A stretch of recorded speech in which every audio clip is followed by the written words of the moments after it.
प्यारे बच्चों, आज की इस वीडियो में आप सभी का स्वागत है। आज हम कक्षा 6 एनसीईआरटी गणित अध्याय 3 संख्याओं के साथ खेलना के बारे में चर्चा करेंगे। इस अध्याय के वीडियो का ये पार्ट नंबर 18 है। इससे पहले 17 पार्ट बन चुके हैं। यदि आपने वे नहीं देखे तो प्लीज़ उन्हें जाके जरूर देखना। प्रश्नावली 3.4 प्रश्न संख्या 5, निम्नलिखित में से कौन सी संख्याएं सह अभाज्य है? क्या है सह अभाज्य? इससे पहले की वीडियो में हमने सार गुणनखंड, सार गुणज के बारे में चर्चा की है। तो सह अभाज्य संख्याओं के बारे में जानने के लिए आइए चर्चा करते हैं। सह अभाज्य संख्याएं, सह अभाज्य संख्याओं को इंग्लिश में को प्राइम नंबर्स बोलते हैं। तो हम एक ये प्रश्न लेते हैं, 4 और 15 के सार गुणनखंड क्या है? क्या है सार गुणनखंड क्या है? इससे पहले हमने सार गुणनखंड ज्ञात किए हैं इसी प्रश्नावली के प्रश्न नंबर 1 और 2 में। तो देखो, सबसे पहले हम क्या करते हैं ऐसे प्रश्नों को हल करने के लिए? 4 के गुणनखंड ज्ञात करते हैं। 4 के गुणनखंड क्या होंगे? ये 1 से भाग हो जाएगा, 2 से भाग हो जाएगा और 4 से भाग हो जाएगा। इसके बाद हम 15 के गुणनखंड देखते हैं। 15 के गुणनखंड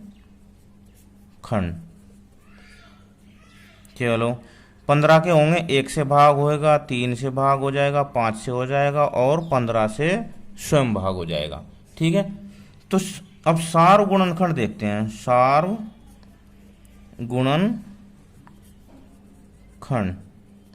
किस किस के? 4 और 15 के सार गुणनखंड। देखो, सार गुणनखंड क्या होता है? जो दोनों में मैच करता है। अब दोनों में, एक तो दोनों में है, 2 इसमें है, इसमें नहीं है, 4 इसमें है, इसमें नहीं है, तो यानी कि दोनों का जो सार गुणनखंड है वो 1 है। क्या है? 1। तो ऐसी जितनी भी संख्याएं होंगी, इनमें 2 हो, 3 हो, इससे ज्यादा भी हो, यदि उनके सार गुणनखंड 1 ही आता है, 1 के अलावा और अन्य कोई संख्या नहीं आती, तो उन संख्याओं को हम सह अभाज्य संख्याएं कहते हैं। जैसे इसकी परिभाषा है, 2 संख्याएं जिनमें केवल 1 ही सार गुणनखंड होता है उन्हें सह अभाज्य को प्राइम नंबर कहते हैं। वे संख्याएं को प्राइम नंबर कहलाती हैं। आइए अब प्रश्न नंबर 5 को देखते हैं। अब ये इसका 5वें का 18 और 35 में हमें बताना है कि ये सहअभाज्य है या नहीं है। तो ये मैंने आपकी सुविधा के लिए पहले ही लिख लिए 18 के गुणनखंड। अब 18 के गुणनखंड क्या होंगे? देखो, 1 से भाग हो जाएगी, ये 2 से भी भाग हो जाएगी, 2 नम 18, 3 से भी हो जाएगी, 3 छंग 18, 4 से नहीं होगी, 5 से नहीं होगी, 6 से हो जाएगी, 6 तिया 18, और इसके बाद 9 से होगी, 9 दूनी 18, इसके बाद 18 से स्वयं ये भाग हो जाएगी। तो ये इसके गुणनखंड हो गए। ऐसे ही 35 1 से होगी, 2 से नहीं होगी, 3 से भी नहीं होगी, 4 से, 5 से हो जाएगी, 5 सत्ते 35, 5 के बाद ये 7 से होगी। ठीक है, उसके बाद 7 के बाद और किसी संख्या से नहीं होगी, ये स्वयं 35 से होगी। अब इन दोनों संख्याओं के सार गुणनखंड ज्ञात करने हैं हमें। तो सार गुणनखंड देखो, 1 इसमें मैच कर रहा है, 1 इसमें मैच कर रहा है, 2 इसमें मैच नहीं कर रहा, 3 इसमें मैच नहीं कर रहा, 4 भी इसमें नहीं है, 9 भी नहीं है, 18, ये और कोई संख्या इसमें मैच नहीं कर रही, और कोई सा गुणनखंड इसका मैच नहीं कर रहा। तो हम लिखेंगे, तो यानी कि 18, इसलिए 18 और 35, 18 और 35 सह अभाज्य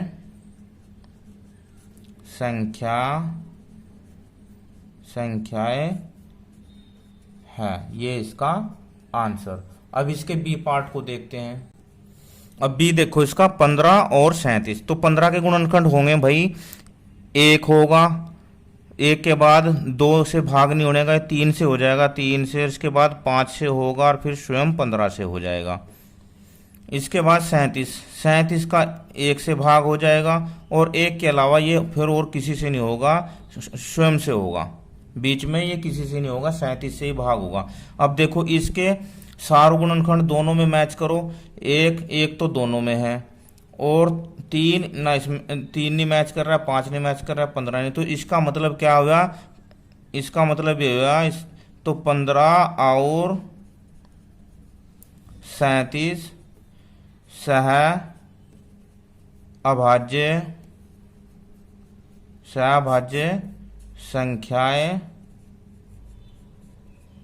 संख्याएं हैं। ठीक है भाई।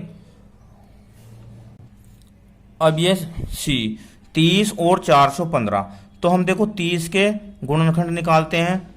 1 से भाग हो जाएगा 30, 2 का भी चल जाएगा, 3 दूसरा 30, 4 का नहीं चलेगा, 5 का चलेगा, 5 छंग 30, 6 का चल जाएगा, 6 पंजे 30, 7 का नहीं चलेगा पहाड़ा, 8 का भी नहीं चलेगा, 9 का नहीं चलेगा, 10 से 10 दिया 30, 10 के बाद 15 दूनी 30 और फिर 30।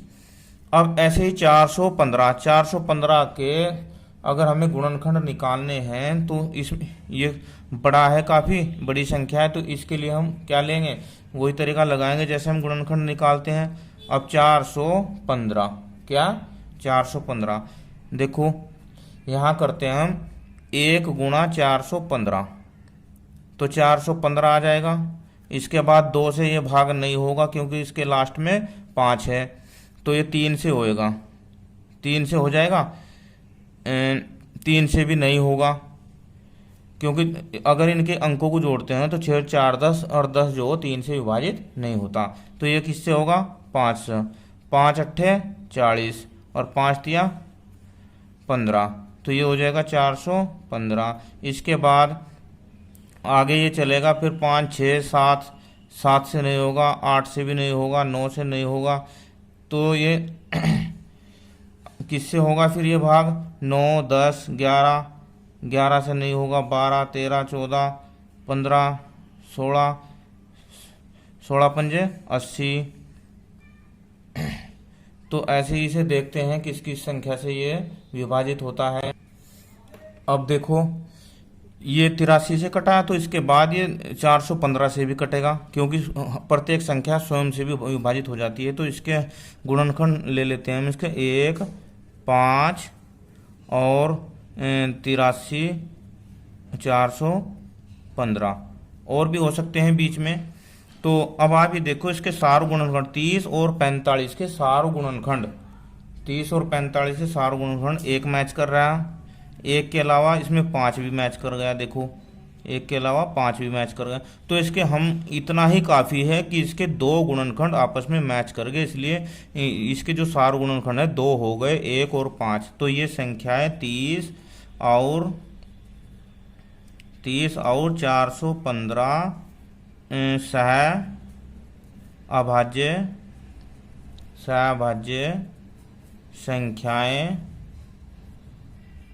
संख्याएं नहीं है। ठीक है बच्चों, ये इसका आंसर। अब डी को देखिए, तो हमने पहले ही लिख लिया है 17 के गुणनखंड निकालो। अब 17 1 से विभाजित होगी, किससे होगी विभाजित, 17 1 से विभाजित होगी, 2 का 3 का। अब 17 में और कोई अन्य पहाड़ा नहीं चलेगा, 17 का ही चलेगा, तो इसके गुणनखंड हो जाएंगे 1 और 17। 68 के देखो 1 से चलेगा, 2 का भी चलेगा क्योंकि 34 दूनी होता है, 2 से भी चल जाएगा, 3 का नहीं चलेगा, 4 का चलेगा, 17 चौका 68 होता है। फिर 4 के बाद 5 का नहीं चलेगा, 6 का भी नहीं चलेगा, 7 का नहीं चलेगा। अब इसमें देखो 17 का ही चल जाएगा, किसका 17 का, और 17 के बाद चलो 68, इसका जो हो गुणनखंड हो गए। अब आप ये देखो 17 और 68 के सार गुणनखंड कोई मैच कर रहा है इसमें, इन दोनों में एक ही मैच कर रहा है और एक ये 17 कर रहा है, तो इसका मतलब इसके सार गुणनखंड 1 और 17 हो गए। तो ये संख्याएं जो 17 और 68 सहअभाज्य है या नहीं है बताओ, सहअभाज्य संख्याएं नहीं है। क्यों नहीं है, क्योंकि एक के अलावा और भी इसका जो गुणनखंड आ गया, नहीं है, ये इसका आंसर। अब देखो ई 216 और 215, तो 216 के गुणनखंड निकालते हैं हम। गुणनखंड निकालने का वही तरीका है जैसे हमने पिछली वीडियो में निकाले हैं। इसे हम यहाँ पर लिख लेते हैं 216, यानी कि 1 गुणा 216। क्या कर लेते हैं, 1 गुणा 216। एक का पारा चल रहा है ना 216 में। अब दो का देखो, दो का भी चल जाएगा 216 में, 108, ये 216 हो गया। तीन का चल जाएगा, 3×7=21 और 3×2=6, 72 हो जाएगा, ये भी 216 हो जाएगा। और चार का भी चल जाएगा, देखो 4×5=20 और 4×4=16, 216 हो गया। और 4 के बाद 5 का तो चलेगा नहीं इसमें, क्योंकि लास्ट में 5 नहीं है, 5 का नहीं चलेगा, 6 का चलेगा, 6×3=18 और 6×6=36, 216 हो गया। 7 का नहीं चलेगा, 8 का चलेगा, देखो 8×2=16, 8×2=16 और आगे बचे 5 और 56, 8×7=56, तो ये भी 216 हो गया। 8 के बाद 9 का नहीं चलेगा, 9 का देखो 9×2=18, हाँ 9 का चल जाएगा, 9×2=18, 9×4=36, ये भी चल जाएगा।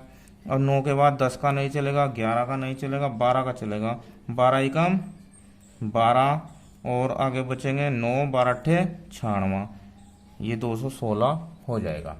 ठीक है। अब इसके बाद देखो ये सारे इसके गुणनखंड आ गए। क्या क्या आ गए भाई, 1, 2, 3, 4, 6, 8, 9, 12, 9, 12, इधर को चलो 18, 18 के बाद 24, 24, 27, 27, 36, 36 के बाद 54, 54, 72, 108 और या स्वयं 216, ये आ गए इसके जो हो गुणनखंड।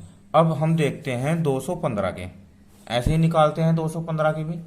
तो 215 के निकालने के लिए चलो मैं यहाँ ले लेता हूँ 215, 1 गुणा 215 बराबर 215 हो गया।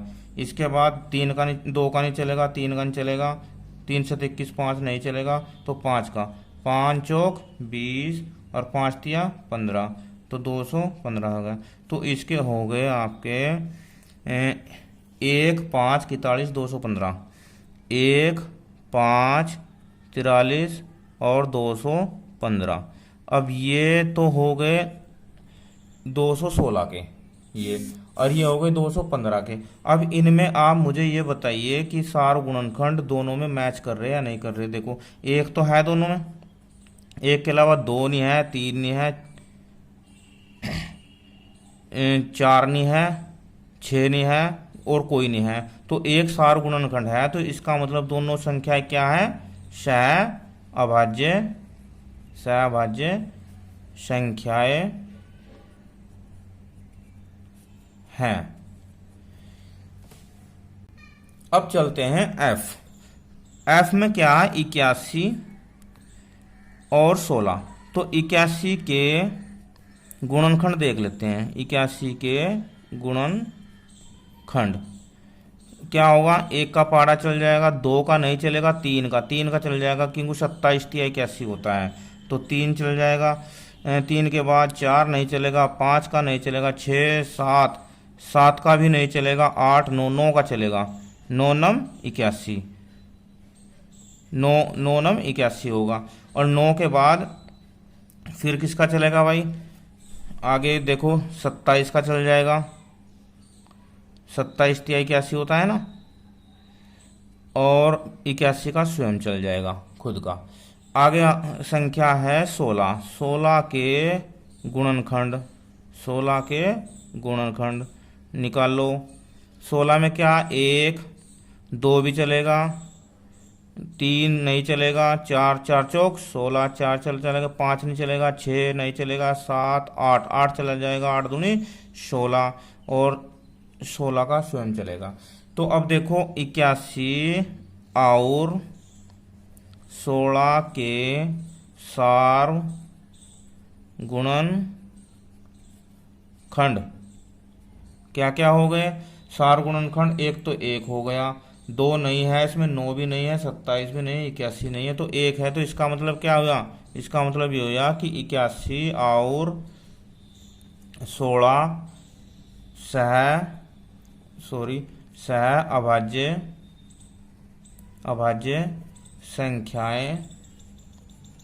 संख्याएं हैं।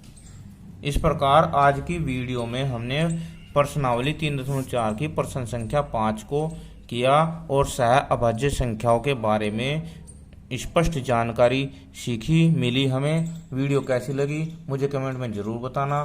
Thank you, have a nice day.